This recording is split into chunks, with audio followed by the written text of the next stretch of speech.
주님을 찬양합니다. 우리 주님의 은혜와 평강이 넘치기를 빕니다. 지난주에 정말 비가 많이 왔죠. 그래도 우리가 오늘 함께 이렇게 모일 수 있어서 감사가 됩니다. 제가 처음 교회 생활 시작할 때에 많이 들었던 이야기가 있어요.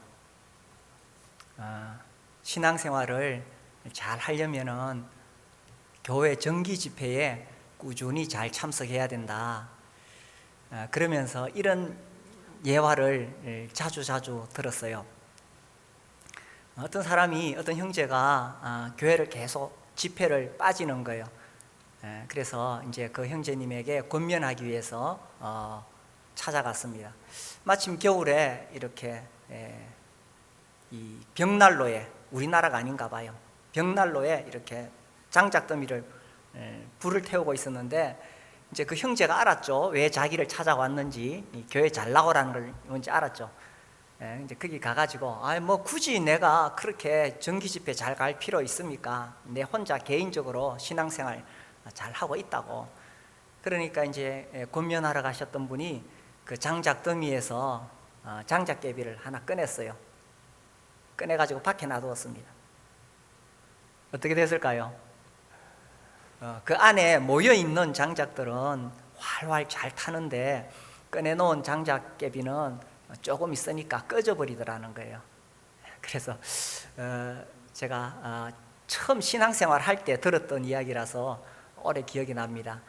그래서 우리가 자주 모이고 정기 집회를 소중히 여기고 그렇게 할 때에 우리의 신앙도 함께 불타오른다 하는 교훈이 아직도 남아 있습니다. 오늘 우리가 에스라 3장에 들어왔습니다. 3장 1절에 보면 이스라엘 자손이 각자의 성읍에 살았더니 일곱째 달에 이르러 일제히 예루살렘에 모인지라. 일제히 모였다. 그래서 이 일제히라는 본래 의미는 한 사람같이 이렇게 일제히 모였다는 것입니다. 우리가 지금 에스라서를 보고 있습니다. 1장에 고레서 칙령이 나옵니다. 그래서 하나님께서 사람들을 감동하게 하셔서 성전을 짓게 하시죠. 그 다음에 2장에 보면 명단이 나옵니다. 돌아온 사람들의 명단. 이제 3장에 들어가면 이제 성전을 지어야 되는데, 그러면 어떻게 해야 되느냐? 모여야 된다는 것입니다. 모여야 하나님의 일을 할 수가 있다는 거죠. 그래서 그들이 일제히 예루살렘에 모였다 하는 것입니다. 언제 모였느냐? 1절에 보니까 일곱째 달에 이르러 이렇게 되어 있죠. 이제 우리식으로 보면 9월에서 10월 사이입니다. 이 일곱째 달은 이스라엘의 이 절기들이 모여 있습니다. 그래서 7월 1일은 나팔절이 있고, 7월 10일은 대속제일, 또 7월 15일부터 또 22일까지는 초막절이 있습니다. 그래서 여기 4절에 보니까 기록된 규례대로 초막절을 지켜 이렇게 나오죠.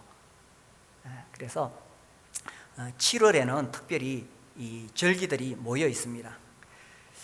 그래서 유다 백성들이 이제 페르시아에서 돌아와서 일단은 여기서 살 수 있도록 뭐 집도 짓고 이렇게 했겠죠. 그 다음에 일곱째 달에 이르러 일제히 예루살렘에 모였습니다.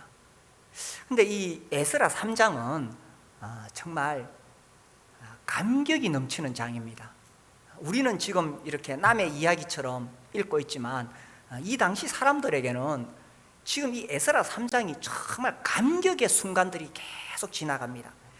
자, 우리 신명기 16장을 보시면은 신명기 앞에 16장 15절부터 볼까요? 16장 15절, 15절에서 17절까지 같이 한번 읽어보겠습니다. 내 하나님 여호와께서 택하신 곳에서 너는 이레 동안 내 하나님 여호와 앞에서 절기를 지키고 내 하나님 여호와께서 내 모든 소출과 내 손으로 행한 모든 일에 복 주실 것이니 너는 온전히 즐거워할지니라. 너의 가운데 모든 남자는 1년에 3번 곧 무교절과 칠칠절과 초막절에 내 하나님 여호와께서 택하신 곳으로 여호와를 배웁되 빈손으로 여호와를 배웁지 말고 각 사람이 내 하나님 여호와께서 주신 복을 따라 그 힘대로 드릴지니라. 하나님께서는 이스라엘 백성들이 남자들이 특히 16절 남자들이 1년에 3번 무교절, 유월절하고 같이 연결되죠. 칠칠절, 오순절과 연결됩니다. 그 다음에 초막절에 하나님 여호와께서 택하신 곳에서 하나님 만나도록 1년에 3번 남자들은 다 모이라고 그랬어요. 그런데 이제 이스라엘 유다 백성들이 우상 숭배하고 말씀에 불순종했지요. 그래서 그들이 포로로 끌려갔는 거예요. 바벨론으로 끌려갔다가 이제 70년 만에 돌아와서 이제 드디어 다시 이 신명기 16장의 말씀을 이루게 되었다는 것입니다. 아마 여기는 586년 3차 포로 때 끌려간 사람들도 있을 것인데, 그렇다면 이 에스라 3장은 587년 BC 그러니까 약 50년 만에 돌아온 사람도 있을 것입니다.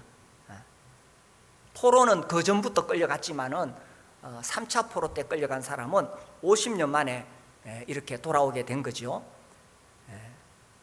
이 하나님께서 1년에 3번 남자들이 이 택하신 곳에 와서 예배 드리라고 했는데 이것을 70년 동안 할 수가 없었는 거예요. 특히 BC 586년에 성전이 불타고 나서는 이렇게 할 수가 없었는 거예요. 완전히 그 땅은 비어져 있었다는 것입니다. 그런데 그들이 이제 이곳에 다시 돌아왔다. 많은 사람은 50년 만에 돌아온 거죠. 그래서 이렇게 돌아왔을 때 그들이 얼마나 감격스럽겠냐 하는 것입니다. 우리 조상들이 범죄해서 또 우리가 범죄해서 50년 동안 또 70년 동안 정말 포로 생활하면서 다 잃어버렸죠.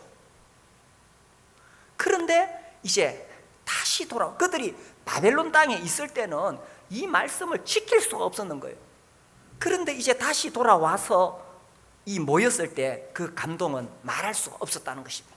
그리고 우리가 4절에서 봤듯이 이제 초막절을 지키고 6절에 보니까 첫날부터 번제를 드리고 이렇게 했다는 것입니다.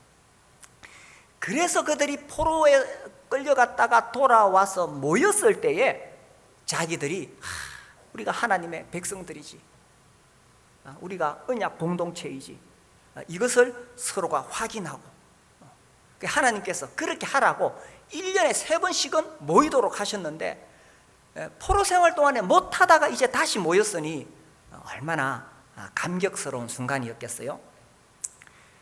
아무튼 하나님은 모이라고 합니다. 모여야 우리가 누군가를 알고 하나님의 백성인 것을 알고 모여야 하나님의 역사가 일어나기 때문입니다. 이 사도행전 2장 1절에 보면은 오순절 날이 이미 이르매 그들이 다 같이 한 곳에 모였더니 호련히 하늘로부터 급하고 강한 바람 같은 소리가 있어. 이렇게 성도들이 모인 자리에 하나님의 역사가 있습니다. 그래서 사도행전 2장에서 모인 그 자리에 이제 성령이 임하시게 되고 교회가 시작이 되는 거죠. 우리가 잘 아는 히브리서 10장 말씀에도 보면 10장 24절 서로 돌아보아 사랑과 선행을 격려하며 모이기를 패하는 어떤 사람들의 습관과 같이 하지 말고 오직 권하여 그날이 가까움을 볼수록 더욱 그리하자. 이 습관입니다. 습관. 모이는 것은 아마 우리 성도들에게 지난번 우리 경험했죠. 코로나 때문에 주일날 교회를 못 왔습니다. 야, 이 평생을 주일날 교회 와서 예배 드리던 분들은 주일날 너무너무 괴로웠을 거예요. 그렇죠, 그죠? 안 괴로우셨어요? 아니 주일날 당연히 평생을 10년, 20년, 30년, 50년을 평생을 주일날 예배드리러 왔는데 이 코로나 때문에 교회 오지 말라고 하니 얼마나 괴롭습니까? 이게 습관이거든요. 그런데 안 나오는 것이 습관이 된 사람은 안 나오는 것이 편해요. 수요일도 마찬가지입니다. 수요일도 습관이 된 사람은 수요일 되면 당연히 교회를 나와야 돼. 안 나가면 이게 더 괴로운 거예요. 그래서 주님은 모이라고 하시고 안 나오는 습관을 만들면 안 된다라는 것입니다. 그래서 우리가 모여야 이 공동체가 형성이 되고 모이는 곳에 하나님의 역사가 일어납니다. 그래서 목장으로 모여야 되고 수요일도 모이고 삼공부도 모이고 주일날도 모이고 또 이렇게 모일 때에 공동체가 만들어지고 모이는 곳에서 전도가 되어지고 또 우리 자녀들에게도 이 복음이 전해지게 되는 거예요.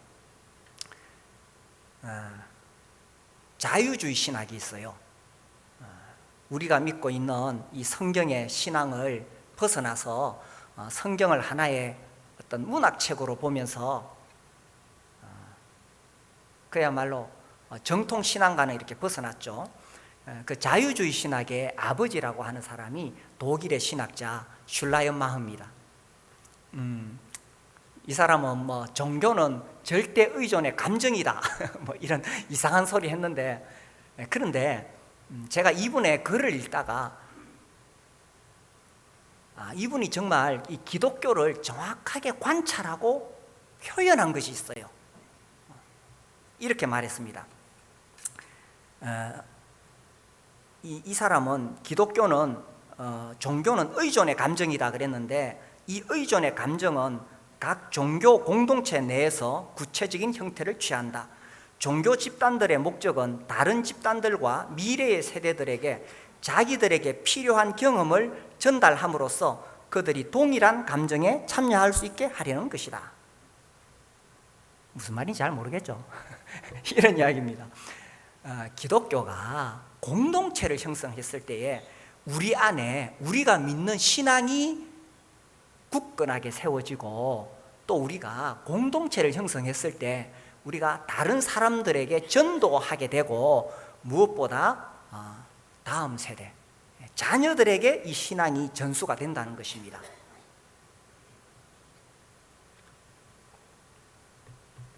나는 구원받았다 하면서 교회 생활을 안 하는 사람들이 있어요. 특히 이 구원파시 구원을 받은 사람들이, 그런 사람들이 많아요. 자기는 구원받아서 천국은 간다 이거예요. 완전 구원파시 구원이죠.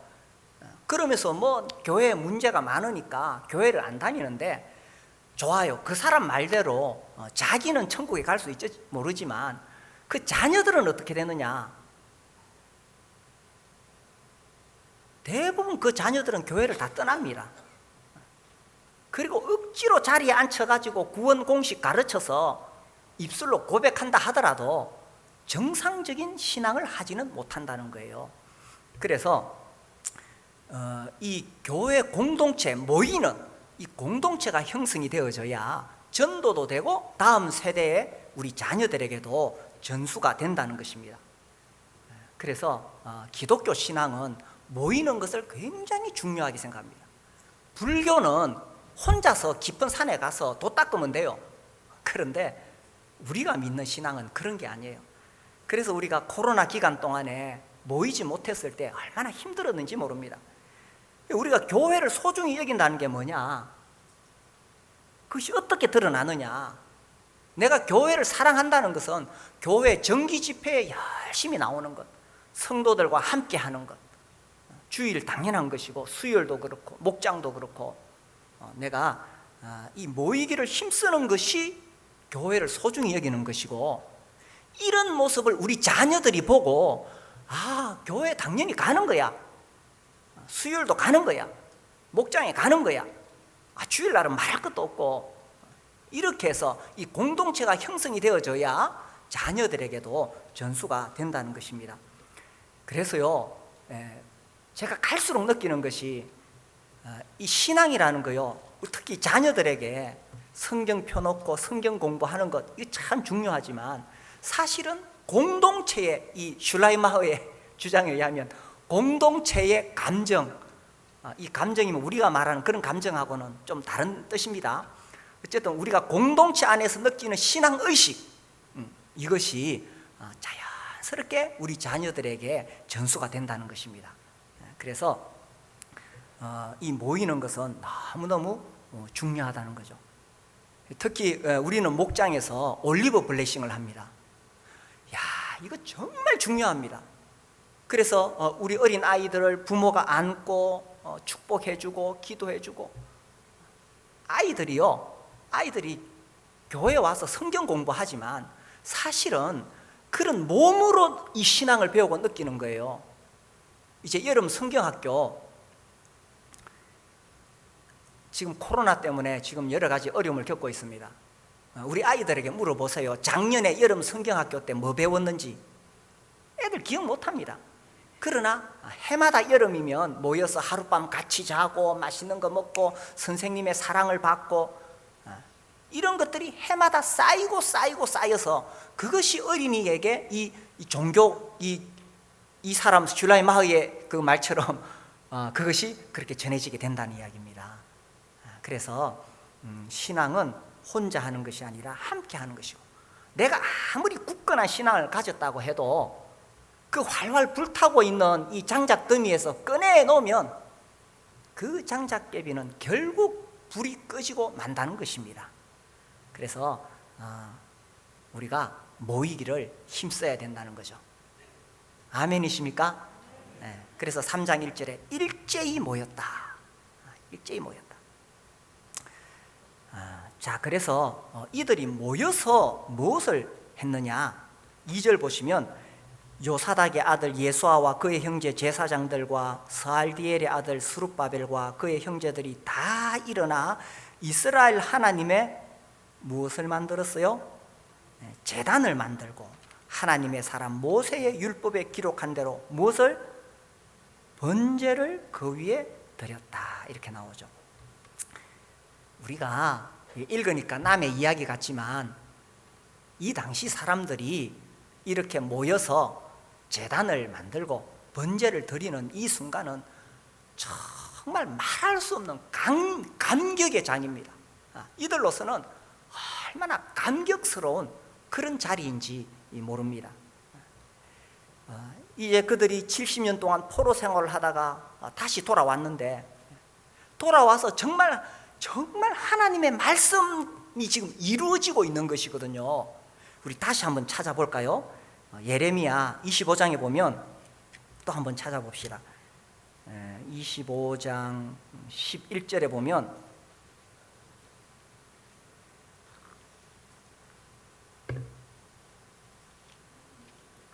11절, 이 모든 땅이 폐허가 되어 놀랄 일이 될 것이며 이 민족들은 70년 동안 바벨론의 왕을 섬기리라. 여호와의 말씀이니라. 70년이 끝나면 내가 바벨론의 왕과 그의 나라와 갈대아인의 땅을 그 죄악으로 말미암아 벌하여 영원히 폐허가 되게 합니다. 내가 그 땅을 향하여 선언한 바 곧 예레미야가 모든 민족을 향하여 예언하고 이 책에 기록한 나의 모든 말을 그 땅에 임하게 하리라. 하나님께서 예레미야를 통해서 70년 이 바벨론 포로 생활이 끝날 것을 예언하셨는데, 이제 지금 그들이 그 역사의 장에 와 있는 거예요. 진짜 하나님 말씀하신 대로 지금 되어가고 있는 거예요. 그러니 그곳에 모여서 제단을 쌓을 때에 정말 말할 수 없는 감격이 흘러 넘치지 않겠어요? 야, 이게 인간적으로 상상이나 가능한 일입니까? 아니, 포로로 끌려가 70년 살다가 다시 돌아와서 거기에 제단을 쌓고 예배를 드린다는 거, 이거 인간적으로 불가능합니다. 그런데 하나님께서 말씀하셨기 때문에 이루어지는 거예요. 예레미야 33장 또 넘어가 봅시다. 33장 10절 11절 여호와께서 이와 같이 말씀하시니라. 너희가 가리켜 말하기를 황폐하여 사람도 없고 짐승도 없다 하던 여기, 곧 황폐하여 사람도 없고 주민도 없고 짐승도 없던 유다 성읍들과 예루살렘 거리에서, 그 다음 잘 보세요. 요 기억하셔야 됩니다. 즐거워하는 소리, 기뻐하는 소리, 신랑의 소리, 신부의 소리와 및 만군의 여호와께 감사하라. 여호와는 선하시니 그 인자하심이 영원하다 하는 소리가 다시 들리리니 이는 내가 이 땅에 포로를 돌려보내어 지난 날처럼 되게 할 것임이라. 여호와의 말씀입니다. 이야, 놀랍지 않습니까? 이제 70년 만에 예레미야를 통해서 하신 이 말씀이 지금 이루어지고 있는 거예요. 그래서 지금 그들이 돌아와서 거기다가 지금 제단을 쌓고 번제를 드릴 때에 과거에 그들이 무시했던 예레미야, 그 선지자의 말 무시했었거든요. 그런데 지금 그 예언이 그대로 이루어지고 있다는 사실입니다. 지금 그 역사의 현장에 있는 거예요.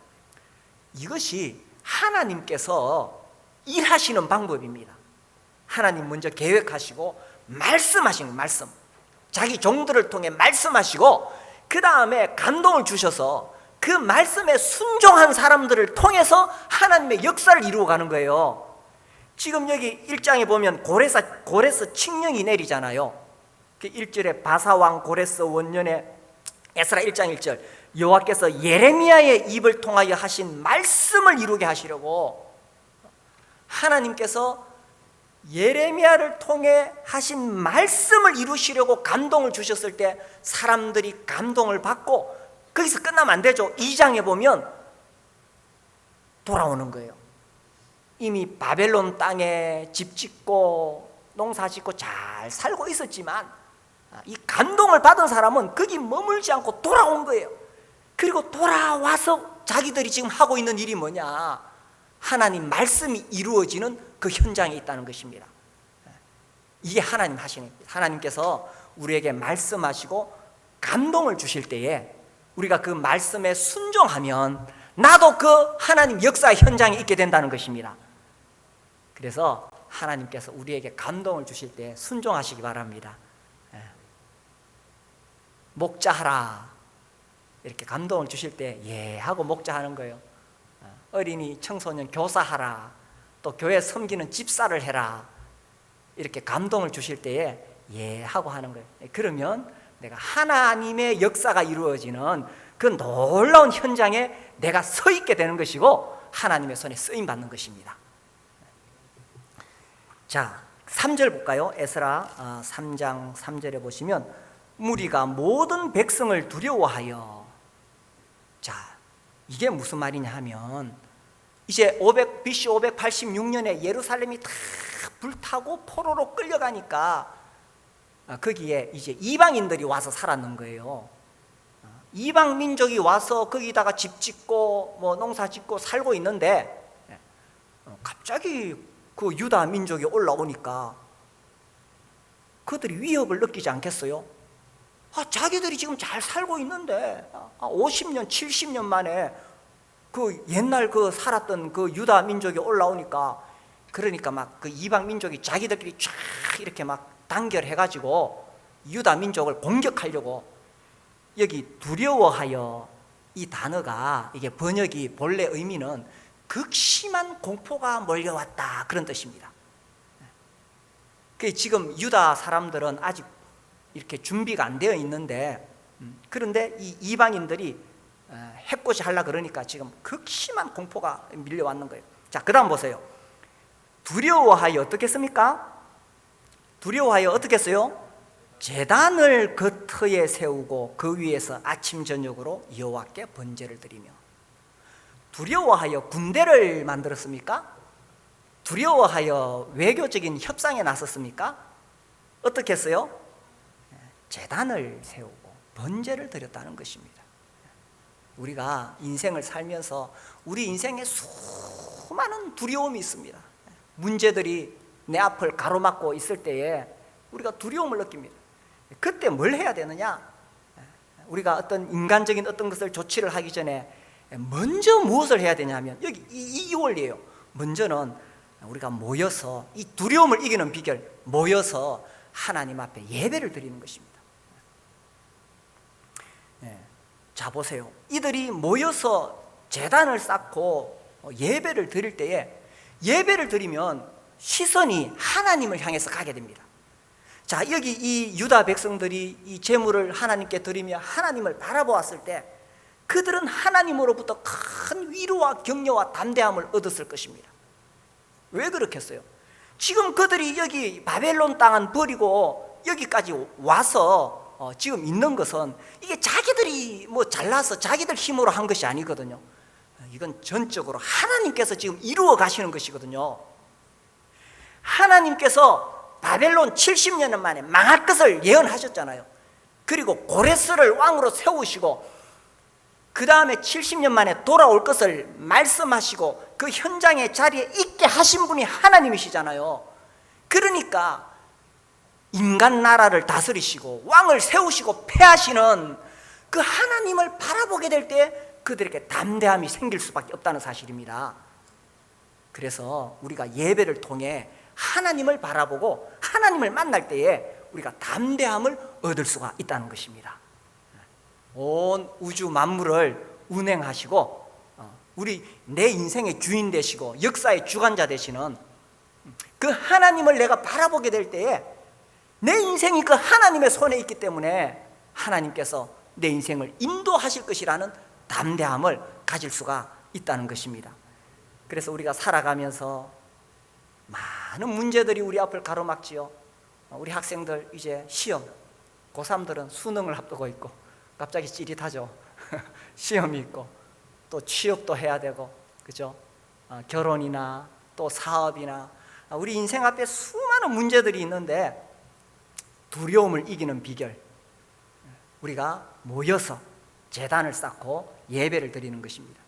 그래서 하나님을 바라보는 거예요. 우리가 여기 에스라스를 보더라도 이게 얼마나 정말 놀라운 일입니까?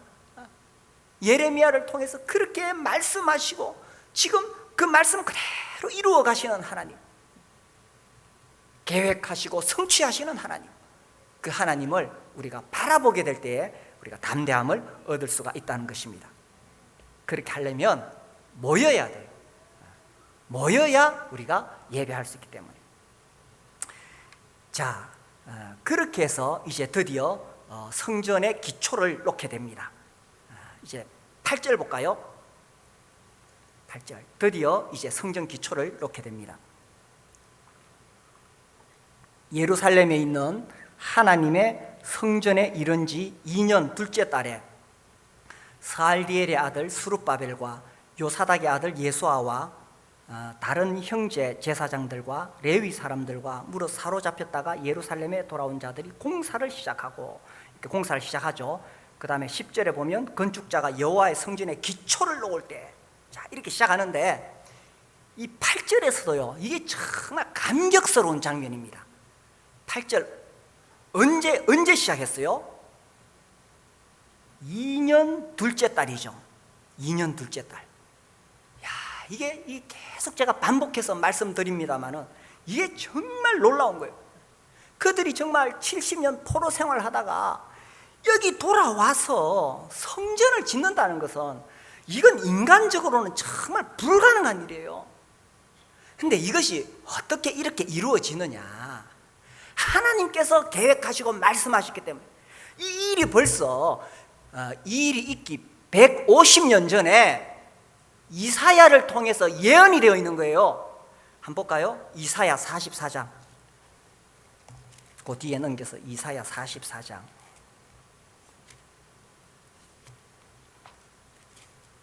(28절입니다)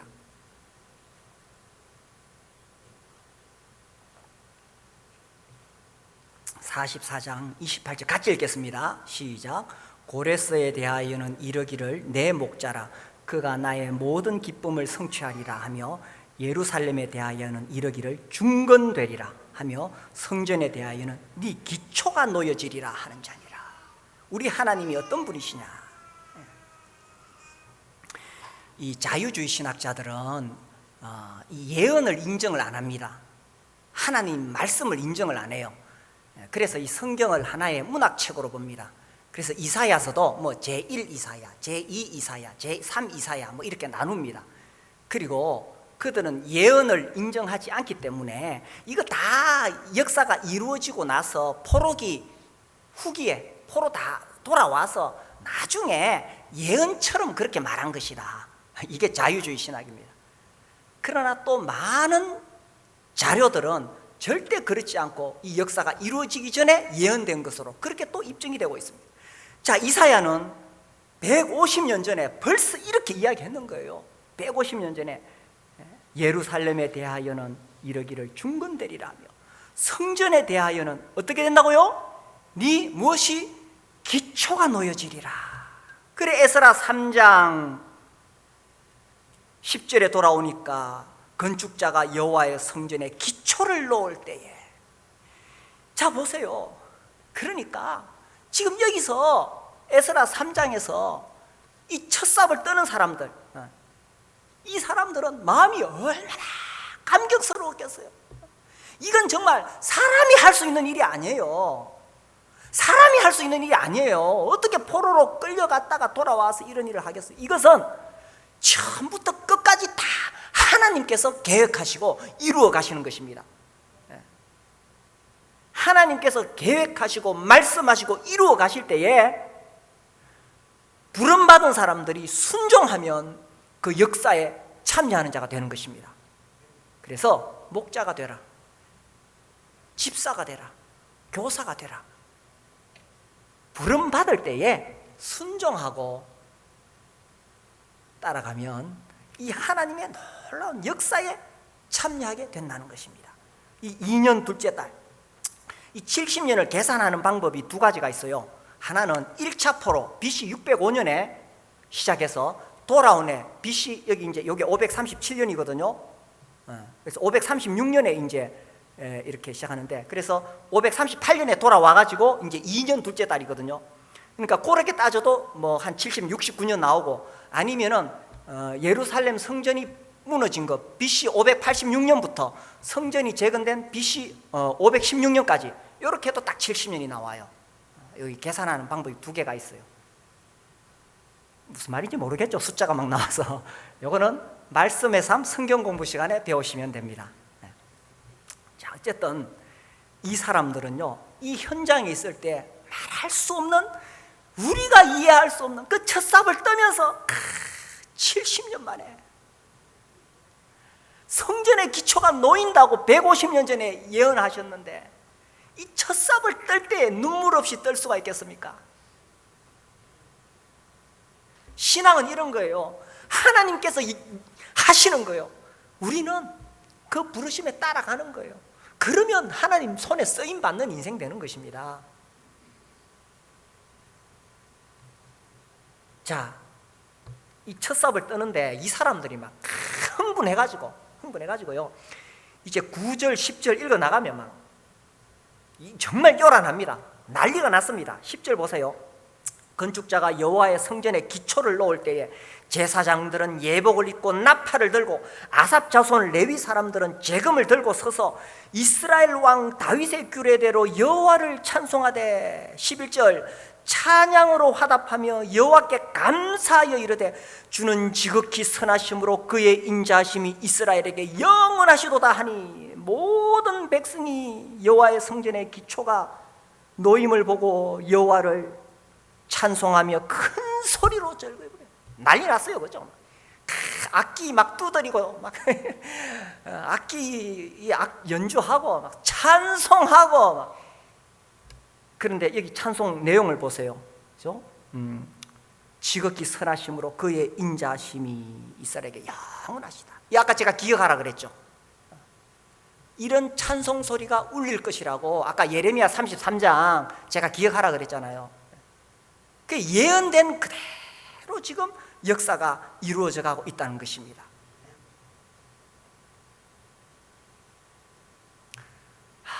참 우리가 신앙생활 한다는 게 놀랍지 않습니까? 하나님이 이런 놀라운 계획하심과 섭리 가운데 우리를 부르셔서 우리를 쓰시기를 원하시는 거예요. 12절 제사장들과 레위 사람들과 나이 많은 족장들은 첫 성전을 보았으므로 이제 이 성전의 기초가 놓임을 보고 대성통곡하였으나 여러 사람은 기쁨으로 크게 함성을 지르니. 여기 두 가지 반응이 나옵니다. 예를 들자면 한 60살 넘은 분들은 586년에 BC 끌려간 사람은 10살 때 그 솔로몬 성전을 보았거든요. 첫 번째 성전, 솔로몬이 세웠던 그 장엄하고 웅장하고 막 완전 황금으로 입혀놓은 그 거대한 성전을 보았거든요, 10살 때. 근데 60살 돼서 돌아와서 보니까 지금 기초를 놓는 것은 너무 초라해, 그 시대에 비하면. 그러니까 막 대성통곡하는 거예요, 그죠? 제가 이걸 보면서 옛날 이야기하는 거 이거 참 꼰대라고 하는 거구나 이런 생각이 들었어요. 저도 우리 청년들한테 옛날 이야기 한 번씩 자주 해요. 그래, 우리 청년 때는 수요일 날 기도에 나와가지고 수요 집회 끝나면 또 막 청년들끼리 모여서 새벽 1시, 2시까지 뜨겁게 기도하고 이랬다 막 옛날 이야기 하는 거예요, 그죠? 우리는 막 계명대학교 저기 복음화 시킨다고 옛날에 대명동 그 막 2년 동안 다니면서 막 전도하고 그 잔디밭에 둘러앉아서 무릎 꿇고 기도하고 눈물로 주여 이 영혼들을 구원하소서 하고 막 그랬었다. 다 옛날 이야기잖아요, 그죠? 꼰대 소리 듣는 거예요. 옛날에 다 좋았죠. 여기 지금 신앙생활 한 30년, 40년 하신 분들 계시죠? 50년 하신 분들 옛날 좋았죠, 그죠? 옛날에 얼마나 그 순수하고 그죠? 좋았죠, 그죠? 교회 분위기도 정말 따뜻하고 이 말씀 붙잡고 서로 교제하고 막 옛날 좋았죠. 그 옛날 이야기 하면 안 돼요. 그 옛날 이야기, 옛날은 옛날로 흘러간 거예요. 그 다 젊은 사람들 힘 빼는 이야기더라고요, 보니까. 이러면서 또 옛날 이야기 또 하게 되죠, 그죠? 그러나 옛날은 다시 돌아오지 않습니다. 여기 지금 노인들이 옛날 솔로몬 성전 생각하면서 대성통곡하는데 옛날은 돌아오지 않아요. 이 젊은 세대들 힘 빼는 거예요, 그죠? 그런데 놀라운 것은 하나님은 그 시대마다 새로운 사람들을 일으켜서 새 역사를 이루어 가신다는 것입니다. 여기 지금 이 두 번째 성전, 스룹바벨 성전, 제2성전이라고 해요. 스룹바벨 성전, 요거는 첫 번째는 솔로몬 성전, 두 번째 스룹바벨 성전. 이것이 초라해 보이지만 이게 놀라운 역사의 시작이 되는 거예요. 이 성전이 놓임으로 말미암아 유다 백성들이 그 성전을 중심으로 이 신앙 공동체가 형성이 되고요, 나중에 이 땅에 예수님이 오시는 거예요. 나중에 이제 헤롯 대왕이 이 성전을 확장해서 더 화려하게 짓지만 어쨌든 여기 성전이 놓였기 때문에 이스라엘 민족의 구심점이 되거든요. 그래서 그들이 거기 모여 살거든요.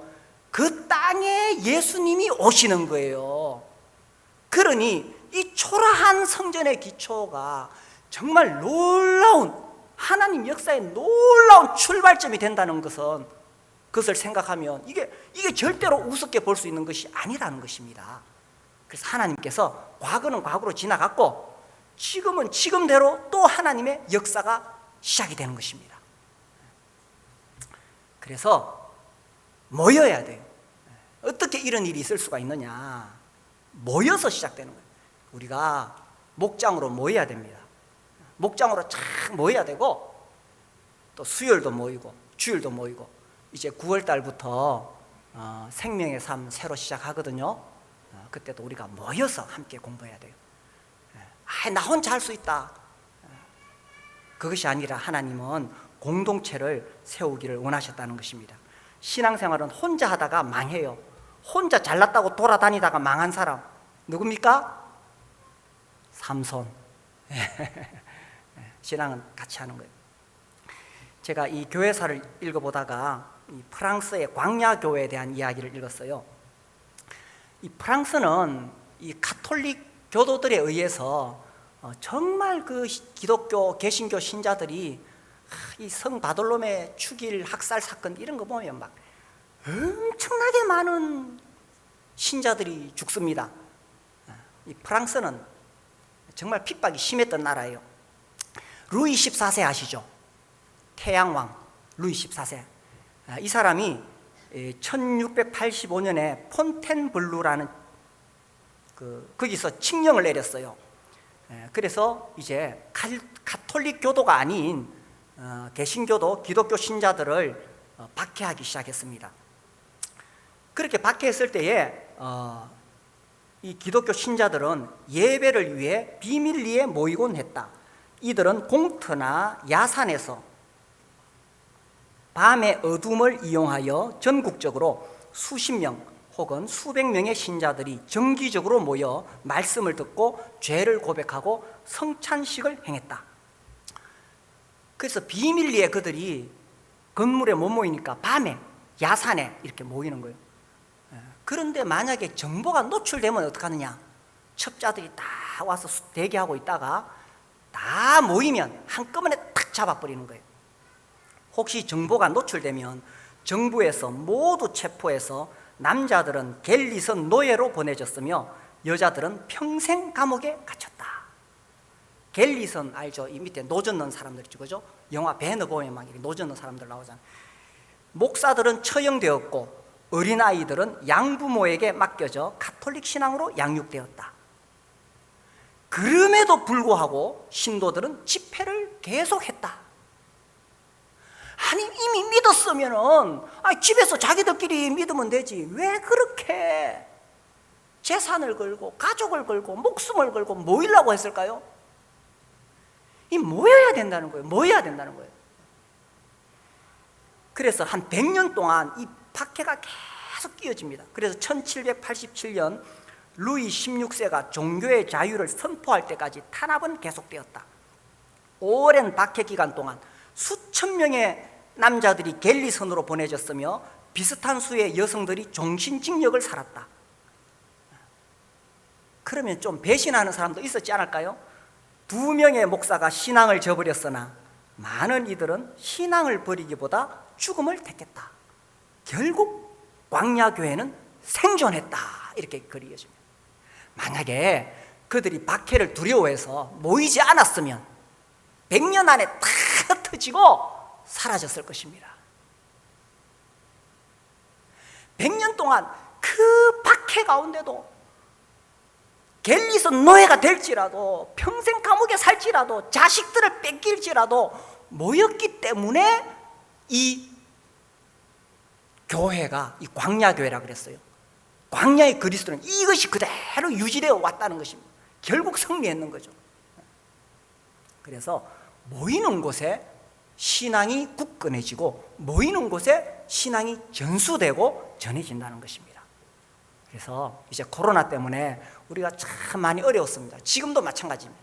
그러나 정말 우리가 모이는 것을 힘쓰고 모일 때에 우리 가운데 하나님의 역사가 일어납니다.